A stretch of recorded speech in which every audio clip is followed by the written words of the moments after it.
నమస్తే welcome to hyper TV news. ప్రజలు ఎదుర్కొంటున్న సమస్యలు పరిష్కారం కావాలి అంటే అనుభవం కలిగిన నారా చంద్రబాబు నాయుడు ముఖ్యమంత్రి కావాల్సిన అవసరం ఉందని గూడూరు అసెంబ్లీ నియోజకవర్గం తెలుగుదేశం పార్టీ మరియు జనసేన పార్టీ ఉమ్మడి అభ్యర్థి సునీల్ కుమార్ సతీమణి సంధ్యారాణి అన్నారు. తిరుపతి జిల్లా గూడూరు మున్సిపాలిటీ పరిధిలోని 8వ వార్డులో భవిష్యత్తుకు గ్యారంటీ ఇది బాబు షూరిటీ కార్యక్రమం నిర్వహించారు. గూడూరు మున్సిపాలిటీ పరిధిలోని 8వ వార్డులో పట్టణ టీడీపీ కమిటీ ఆధ్వర్యంలో నిర్వహించిన భవిష్యత్తుకు గ్యారంటీ ఇది బాబు షూరిటీ కార్యక్రమంలో పాల్గొన్న గూడూరు అసెంబ్లీ నియోజకవర్గం తెలుగుదేశం పార్టీ మరియు జనసేన పార్టీల ఉమ్మడి అభ్యర్థి సునీల్ కుమార్ సతీమణి సంధ్యారాణికి స్థానిక నాయకులు మహిళలు ఘన స్వాగతం పలికారు. సంధ్యారాణి వార్డులోని ఇంటింటికి వెళ్లి తెలుగుదేశం పార్టీ ప్రవేశపెట్టబోతున్న సంక్షేమ పథకాలను ప్రజలకు వివరిస్తూ బాండ్లను అందజేశారు. ఈ సందర్భంగా సంధ్యారాణి మాట్లాడుతూ తన భర్త సునీల్ కుమార్ స్థానికంగా నివాసం ఉంటూ ప్రజలకు అందుబాటులో ఉంటూ 2014 నుంచి 2019 వరకు ఎమ్మెల్యేగా పట్టణ పరిధిలో అనేక అభివృద్ధి కార్యక్రమాలు చేపట్టడం జరిగిందని వివరించారు. ప్రస్తుత వైసీపీ పాలనలో పట్టణ పరిధిలో ఎటువంటి అభివృద్ధి జరగలేదని ఆరోపించారు. కావున రాబోయే సార్వత్రిక ఎన్నికల్లో తన భర్త సునీల్ కుమార్ ను గెలిపించాలని విజ్ఞప్తి చేశారు. ఈ కార్యక్రమంలో భారతి, లీలావతి, శ్రావణి, కల్పన, శ్రీదేవి, కోటేశ్వరరావు తదితరులు పాల్గొన్నారు.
ప్రజలు కానీ అక్క కానీ వాటి పెద్దలందరూ మమ్మల్ని ఆహ్వానించి చాలా ఆప్యాయంగా మనకి ప్రోగ్రాములు స్టార్ట్ చేయడం జరిగింది. ముఖ్యంగా అక్క చెప్పినట్టు మన కుటుంబము మన పేరెంట్ బాగుపడాలి, మన ఊరు బాగుపడాలంటే మనకి తెలుగుదేశం గవర్నమెంట్ సాధారణ మధ్యతరగతి జీవితాలు బాగుపడాలంటే మన తెలుగుదేశం గవర్నమెంట్ తప్ప ఏ గవర్నమెంట్ ఏమీ చేయలేదని ముఖ్యంగా మీకు చెప్తున్నాను. ప్రతి ఒక్కరూ అమ్మ ఆడబిడ్డలు ఆలోచించండి. ప్రతి ఒక్కరు వచ్చేవాడు వస్తుంటారు, పోతుంటారు, కానీ ఆ రోజు వరకే కనిపిస్తారు. పోయినసారి గెలిచిన మీకు కనిపించాడా? చెప్పండి అమ్మా, ఆలోచించండి. ప్రతి ఒక్కరూ ఆలోచించి లోకల్గా ఉండే స్త్రీలన్న మీకు అందరికీ తెలుసు కనుక లోకల్గా ఉండే స్త్రీలన్నని గెలిపించుకొని మన అవసరాలన్నీ తీర్చుకొని ముఖ్యంగా సూపర్ సిక్స్ పథకాలు ఉన్నటువంటి పథకాలన్నీ మన ఇంటికి చెందాలి అని అంటే ఇక్కడ సునీలన్న గెలవాలి, అక్కడ తెలుగుదేశం గవర్నమెంట్ రావాలి. కనుక మీరందరూ ఆలోచించి అన్నని ఆశీర్వదించాలని, తెలుగుదేశం గవర్నమెంట్ మనం అందరం తెచ్చుకోవాలని, ముఖ్యంగా లోకల్ లీడర్ అనేది ఉంటే ఈ లోకల్ సమస్యలన్నీ తీర్చుకోగలం. ఏమమ్మా, ఒక రోడ్ వేసారా చెప్పండి, ఒక రోడ్ వేసారా, ఒక కాలం కట్టారా చెప్పండి, లైట్లు వేసారా చెప్పండి, ఆలోచించండి. ఏం లేదు, ఆలోచించండి. అదే లోకల్గా ఉన్నోళ్ళైతే అవన్నీ మనం తీర్చుకోగలం. మాకు ఇది లేదు అది లేదని చెప్తున్నారే కానీ మీరు ఎందువల్ల లేదు అనేది ఆలోచించండి. ఇక్కడ ఉండే లోకల్గా ఉన్నోళ్ళైతే మీరు పోయి అడగచ్చు సునీల్ అన్నది. కనుక ప్రతి ఒక్కరూ ఆలోచించి దయించి ఆలోచించి మంచి నిర్ణయం తెలుగుదేశానికి ఓటు వేయాలని కోరుకుంటూ ఈ అవకాశం ఇచ్చిన భారతకి ముఖ్యంగా వాళ్ళ పిల్లలు కూడా ప్రతి ఒక్క ప్రోగ్రాంలో అటెండ్ అయ్యి మాకు సహాయ సహకారాలు అందిస్తున్నారు. వాళ్ళకు కూడా ప్రత్యేకమైన ధన్యవాదాలు తెలియజేస్తున్నారు. ఈ అవకాశం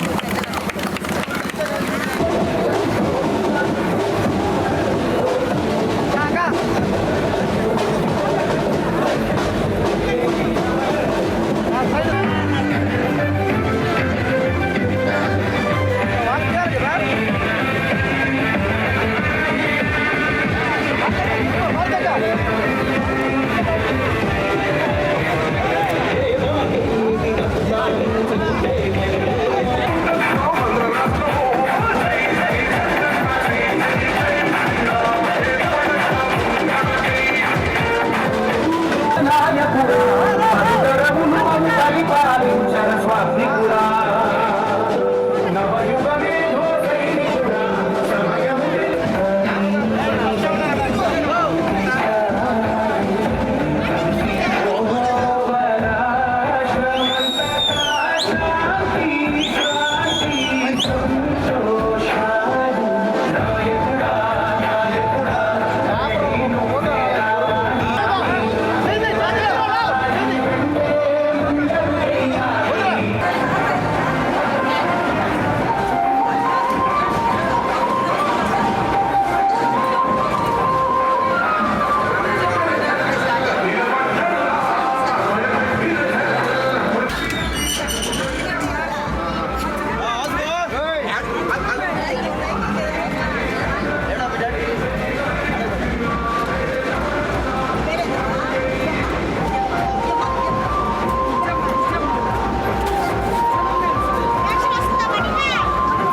అలా మీరు బయటికి రండి.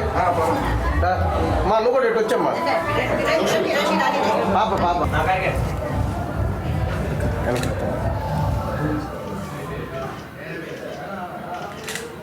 కొద్ది పైకి లేదు సుమ్మన ఉండ.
మండల తహసీల్దార్ కార్యాలయం నుంచి కుల ధృవీకరణ పత్రాలు మంజూరు చేయకపోవడంతో అనేక మంది ఉద్యోగ అవకాశాలు పోగొట్టుకునే పరిస్థితి నెలకొందని టీఎన్ఎస్ఎఫ్ నాయకులు తెలిపారు. తిరుపతి జిల్లా గూడూరు పట్టణంలోని గూడూరు మండల తహసీల్దార్ కార్యాలయంలో అధికారులకు టీఎన్ఎస్ఎఫ్ నాయకులు కుల ధృవీకరణ పత్రాలు మంజూరు చేయాలని కోరుతూ వినతి పత్రం అందజేశారు. గూడూరు పట్టణంలోని గూడూరు మండల తహసీల్దార్ కార్యాలయం వద్ద టీఎన్ఎస్ఎఫ్ నాయకులు మండల తహసీల్దార్ కార్యాలయం అధికారులు కుల ధృవీకరణ పత్రాలను మంజూరు చేయాలని డిమాండ్ చేస్తూ నినాదాలు చేశారు. ఈ సందర్భంగా టీఎన్ఎస్ఎఫ్ నాయకులు మీడియాతో మాట్లాడుతూ పొరుగు రాష్ట్రమైన తెలంగాణలో పలు ఉద్యోగాలకు మన రాష్ట్రానికి చెందిన అనేక మంది యువత దరఖాస్తులు చేసుకున్నారని, అయితే అభ్యర్థులకు కుల ధృవీకరణ పత్రాలు అవసరమై ఆయా మండలాల్లో తహసీల్దార్ కార్యాలయాల్లో కుల ధృవీకరణ పత్రాల కోసం దరఖాస్తులు చేసుకోగా ఇప్పటి వరకు కుల ధృవీకరణ పత్రాలు మంజూరు కాలేదని తమ దృష్టికి తీసుకొచ్చినట్లు తెలిపారు. వైసీపీ ప్రభుత్వం ఎంతో గొప్పగా సచివాలయ వ్యవస్థ, వాలంటరీ వ్యవస్థ తీసుకొచ్చామని, ప్రజలకు అవసరమైన ధృవీకరణ పత్రాలు ఇంటి వద్దకే తీసుకెళ్లి అందజేస్తామని చెప్తున్న మాటలన్నీ అసత్యాలని తేలుతున్నాయని టీఎన్ఎస్ నాయకులు ఆరోపించారు. ఉన్నతాధికారులు చొరవ తీసుకుని కుల ధృవీకరణ పత్రాలు మంజూరు చేసే విధంగా చర్యలు తీసుకోవాలని టీఎన్ఎస్ఎఫ్ తరపున కోరుతున్నట్టు తెలిపారు. అందరికీ నమస్కారం అండి.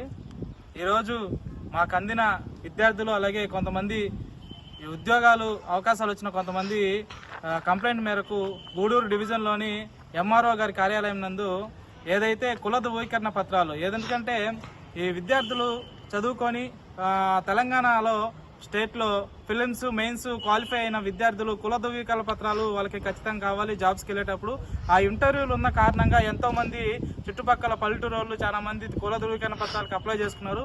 కానీ ఇంతకు ముందు ఏంటంటే విఆర్ఓ గారి వెరిఫికేషను, అలాగే ఆర్ఐ గారి వెరిఫికేషన్, డిటివి గారి వెరిఫికేషను, ఎంఆర్ఓ గారి వెరిఫికేషన్ అయిన వెంటనే 2-3 రోజుల్లో కుల ధృవీకరణ పత్రాలు వచ్చేసేటివి. కానీ ఈరోజు ఎంఆర్ఓ గారు వచ్చిన తర్వాత కొత్త రూల్ పెట్టారు. అదేందో అర్థం కాని పరిస్థితి. ఎందుకంటే ఎంతోమంది విద్యార్థులు అప్లై చేసుకున్నారు. మన జగనన్న ప్రభుత్వంలో సచివాలయాలను పెట్టాము, సచివాలయాల్లోనే మీరు అన్నీ అప్లై చేసుకోవచ్చు, మీ ఇంటికి సర్టిఫికేట్లు వస్తాయని చెప్పిన రోజుల నుండి ఈరోజు 10 రోజులు 11 రోజులు అవుతున్నా కానీ అప్లై చేసుకున్న వాళ్ళకి కుల ధృవీకరణ పత్రాలు అందించలేని పరిస్థితి. అలాగే ఈరోజు మేము విద్యార్థుల తరఫున పేరెంట్స్ తరఫున ఎంఆర్ఓ గారికి వినతి పత్రం ఇవ్వడం జరిగింది. ఎంఆర్ఓ గారు అందుబాటులో లేరు, మరి ఆయన అడిగిపోయారో మనకు తెలియదు. డీటీ గారు ఉన్నారు, డీటీ గారికి వివరంగా చెప్పి ఈ విధంగా ఇబ్బంది పడుతున్నారండి విద్యార్థులు. మీరు ఈ 2 రోజుల్లో కానీ ఇకపోతే వాళ్ళకి జాబులు కోల్పోయే పరిస్థితి ఉంది. ఇది కనుక మీరు మా యందు దయ ఉంచి మా తరఫున మీరు ఈ సర్టిఫికేట్లు ఇవ్వాలని చెప్పి డీటీ గారిని విన్నవించుకోవడం జరిగింది. దయచేసి ఇప్పటికైనా అధికారులు స్పందించి ఈ పాత రోజులనే గుర్తు చేసుకొని సర్టిఫికేట్లు ఇవ్వాలని చెప్పి కోరుకున్నాం. దయచేసి ఇప్పటికైనా మీరు మీ మనస్సాక్షిగా ఆలోచించుకొని సర్టిఫికేట్లు ఇవ్వాలని చెప్పి కోరుకుంటూ సెలవు తీసుకుంటున్నాను. ఈ మధ్యకాలంలో చదువుకున్న విద్యార్థులకి కొన్ని శాఖల్లో నోటిఫికేషన్లు విడుదల చేసిన తరుణంలో విద్యార్థులు అప్పటికప్పటికే కుల ధృవీకరణ పత్రాలకు ఎత్తుకోవాలని పరిస్థితి ఏర్పడింది. ఆ పత్రాల కోసం ఎంఆర్ఓ ఆఫీస్లో వాళ్ళు దరఖాస్తు చేసుకోవడం జరిగింది. గతంలో 1-2 రోజుల్లో పూర్తయ్యే ప్రక్రియ ఇప్పుడు పక్కన కొద్దిగా పెట్టడం జరుగుతుందని వాళ్ళు వాపోతున్నారు. ఎందుకు గతంలో జరిగే విధంగానే ఆ ప్రక్రియని ముందుకు కొనసాగించాలని ఎంఆర్ఓ గారికి వినతి పత్రం ఇవ్వడం జరిగింది, పీడీ గారికి, డీటీ గారికి. అదేవిధంగా వాళ్ళు కొన్ని శాఖల్లో కేవలం 4 రోజుల్లోనే వాళ్ళకి జాబ్ ఇంటర్వ్యూస్ ఉండడం వల్ల వాళ్ళు ఎందు దయ ఉంచి ప్రభుత్వ అధికారులు త్వరితగతిన వాళ్ళకి ఆ సర్టిఫికేట్లు అందజేయాలని కోరుకుంటున్నాం. అదేవిధంగా ఏదైతే మీరు ఆలస్యం అవుతుందని చెప్తున్నారో వాటిని కూడా విద్యార్థుల ఉద్యోగాల భవిష్యత్తు దృష్ట్యా మీరు కూడా వాళ్ళ వంతు ప్రభుత్వం పరంగా కాకుండా పర్సనల్గా తీసుకొని ఈ ప్రక్రియని తొందరగా పూర్తి చేయాలని తెలుగు యువత తరఫున టీఎన్ఎస్ తరఫున మా ఇన్ఛార్జ్ బాధ్యత సునీల్ కుమార్ గారి ఆదేశాల మేరకు ఇక్కడికి వచ్చి వినపత్రం ఇవ్వడం జరిగింది. దాన్ని తొందరగా అధికారులు పూర్తి చేసి ఈరోజు ఈవినింగ్ లోపల ఇస్తానని కూడా హామీ ఇవ్వడం జరిగింది. వాళ్ళు ఎందుకు దయ ఉంచి తొందరగా పూర్తి చేయాలని కోరుకుంటూ వాళ్ళని ప్రాధాన్యపడుతున్నాం, అభ్యర్థిస్తున్నాం అని తెలియజేస్తూ సెలవు తీసుకుంటాం. తిరుపతిని రాష్ట్ర రాజధాని చేయాలని రాపూర్ నుండి ఏర్పడి వరకు ప్రభుత్వ భూమి 1,00,000 ఎకరాలు అందుబాటులో ఉందని తిరుపతి కాంగ్రెస్ పార్టీ మాజీ ఎంపీ చింతామోహన్ వెల్లడించారు. గూడూరు పట్టణంలోని గాంధీ బొమ్మ వద్ద మాజీ ఎంపీ ప్రదర్శన నిర్వహించారు. గూడూరు పట్టణంలోని గాంధీ బొమ్మ వద్ద కాంగ్రెస్ పార్టీ తిరుపతి మాజీ ఎంపీ చింతామోహన్ ప్రదర్శన నిర్వహించారు. తిరుపతిని రాజధాని చేయాలంటూ నినాదాలు చేశారు. మాజీ ఎంపీ చింతామోహన్ మాట్లాడుతూ రాష్ట్ర విభజన అనంతరం తుళ్లూరులో రాజధాని అని, ఇప్పుడు విశాఖలో రాజధాని అని ప్రకటించారని అన్నారు. అందరికీ ఆమోదయోగమైన తిరుపతి రాజధాని చేయాలని, ఈ ప్రాంతంలో 1,00,000 ఎకరాలు ప్రభుత్వ భూమి అందుబాటులో ఉందని వెల్లడించారు. కాంగ్రెస్ పార్టీకి షర్మిల రాకతో కార్యకర్తల్లో ఉత్సాహం పెరిగిందని, ఆమెను స్వాగతిస్తున్నామని పేర్కొన్నారు. ఈ కార్యక్రమంలో నాయకులు పంట శ్రీనివాసరెడ్డి, పూల చంద్రశేఖర్, బ్రహ్మయ్య, తాజుద్దీన్ తదితరులు పాల్గొన్నారు.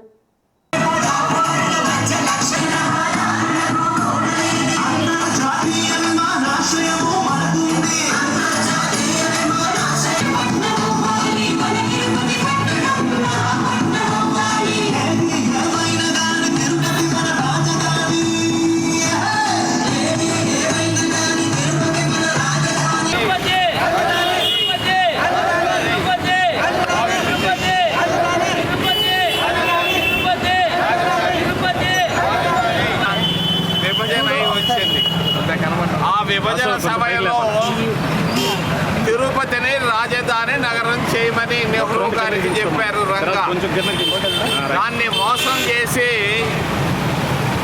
సంజీవ్ రెడ్డి కర్నూలుకు తీసుకెళ్ళాడు. కర్నూలు నుంచి హైదరాబాద్ వెళ్ళింది.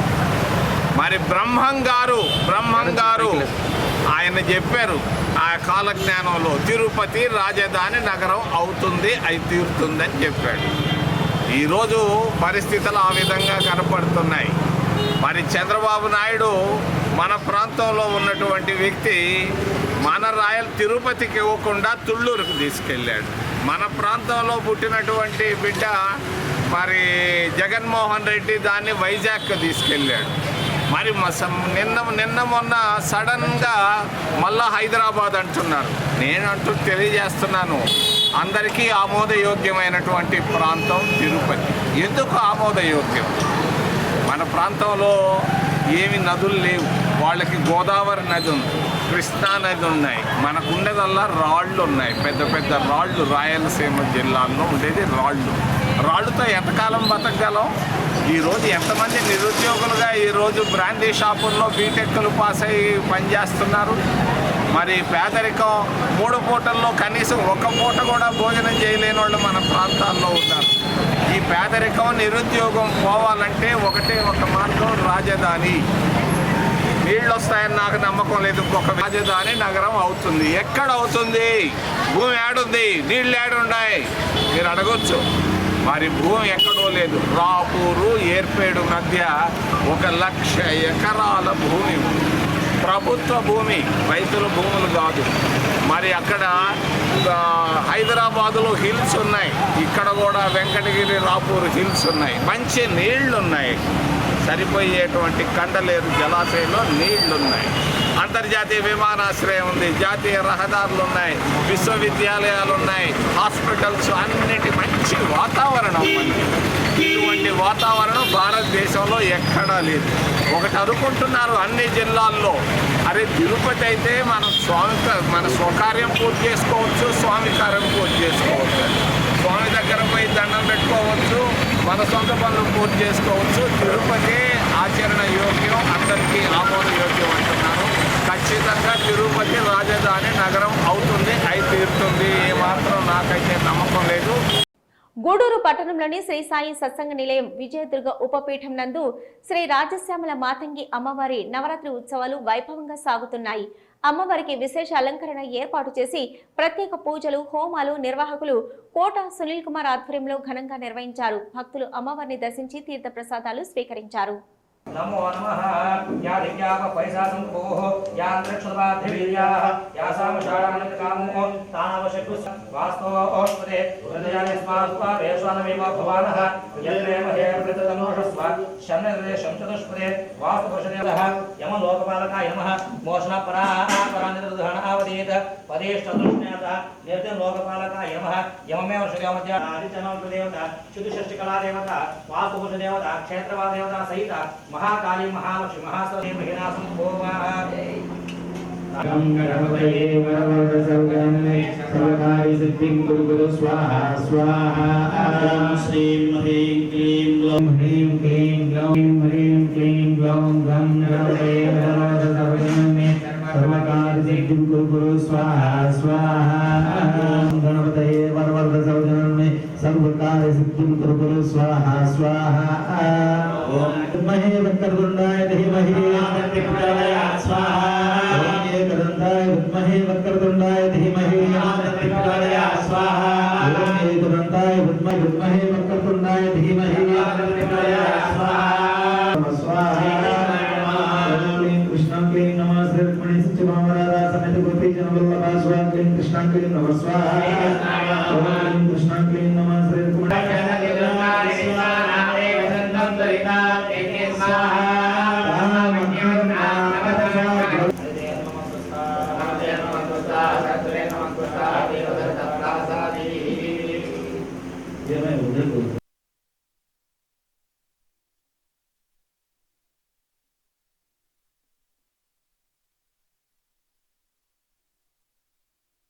తిరుపతి జిల్లా గూడూరు 2వ పట్టణ పరిధిలోని ఇస్లామిక్ కాలేజీ రోడ్లో ఉన్న శ్రీ అభయాంజనేయ స్వామి దేవస్థానంలో శుక్రవారం రాత్రి వైభవంగా సీతారాముల కళ్యాణ మహోత్సవం నిర్వహించారు. శ్రీరాముడు మరియు సీతాదేవులను విశేషంగా అలంకరించి వేద పండితుల మంత్రోచ్చరణ నడమ సీతారాముల కళ్యాణం వైభవంగా నిర్వహించారు. భక్తులు సీతారాముల కళ్యాణాన్ని వీక్షించి తీర్థ ప్రసాదాలు స్వీకరించారు. అశోక్ కుమార్ గారు సీతారాం కళ్యాణోత్సవం వారం నమస్కరిస్తున్నారు. 120 రూపాయలు. విద్యా గారు సీతారాం కళ్యాణోత్సవం సోమవారం నమస్కరిస్తున్నారు. 101 రూపాయి. సోమవారం సుదర్శన్ రాజు గారు సీతారామ కళ్యాణోత్సవానికి సోమవారం అమ్మవారికి నమస్కరిస్తున్నారు. 120 రూపాయలు. మహేందర్ రెడ్డి గారు సీతారాం కళ్యాణోత్సవం సోమవారం నమస్కరిస్తున్నారు. 100 రూపాయలు. మా ఇంకెవరమ్మా చదువు రావాలి.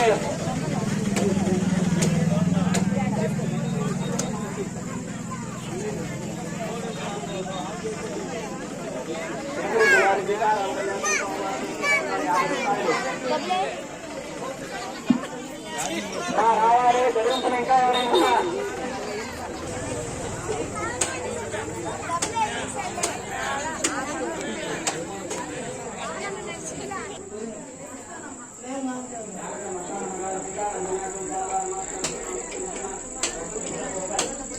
చూసుకోవాలి.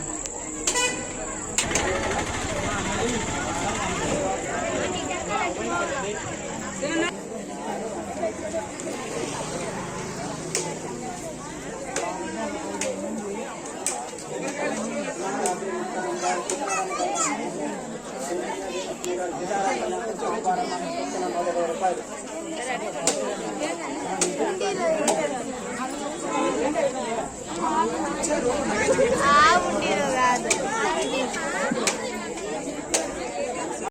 హేతన గట్టిగా పట్టుకో. లోకరక్షణ హేతన కంటే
రవికుమార్ రెడ్డి గారు, మాధవమ్మ గారు, సీతారాం కళ్యాణం సోమవారం వస్తున్న 50 రూపాయలు.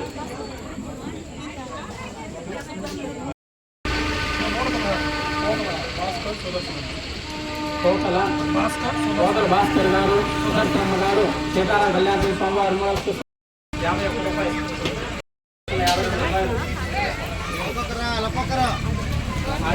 సీతారాం కళ్యాణం రైతుకాలు వెంకటేశ్వరరావు గారు, ధనపతి చిన్నమ్మ గారు, సీతారాం కళ్యాణోత్సవ సోమవారం. తిరుపతి జిల్లా కాళహస్తి పట్టణంలోని శ్రీ జ్ఞాన ప్రసూనాంబిక సమేత శ్రీకాళహస్తీశ్వర స్వామివారి దేవస్థానంలో శ్రీ శనీశ్వర స్వామివారి అభిషేకాలు వైభవంగా నిర్వహించారు. వేద పండితుల ఆధ్వర్యంలో సంప్రదాయబద్ధంగా స్వామివారికి వివిధ రకాల ద్రవ్యాలతో విశేష అభిషేకాలు నిర్వహించారు.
మూర్తికి ఎదురుగా వంటశాల.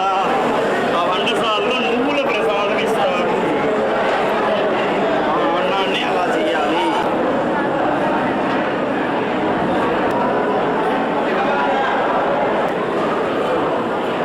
వంటశాల దగ్గర